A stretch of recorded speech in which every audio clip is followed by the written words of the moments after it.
नमस्कार मित्रांनो, आजपर्यंत आपल्या परिसरामध्ये बिबट्या, साप आणि इतर वन्यजीवांबद्दल बरेचसे गैरसमज आणि भीती पाहायला मिळते.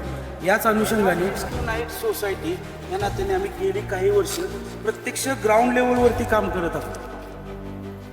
यामध्ये आपण एक माहितीपूर्ण व्हिडिओजची एक सिरीज घेऊन येत आहोत, ज्यामध्ये म्हणजे साप दिसला तर काय करावं, साप कसा ओळखावा, आपल्या आजूबाजूच्या परिसरामध्ये जर बिबट्या वावरत असेल तर काय काळजी घ्यावी, काय उपाययोजना कराव्या, याबद्दलची सखोल माहिती आपण या व्हिडिओद्वारे तुम्हाला देण्याचा प्रयत्न करणार आहोत. ही माहिती तुमच्यासाठी आहे, तुमच्या सुरक्षितेसाठी आहे आणि निसर्गासोबत समन्वय साधण्यासाठी आहे. सिरीजच्या पहिल्या भागामध्ये आपण बिनविषारी सापांबद्दल माहिती घेणार आहोत. तर आमच्या चॅनलला आजच सबस्क्राईब करा आणि इंस्टाग्रामवरती आम्हाला फॉलो करायला विसरू नका.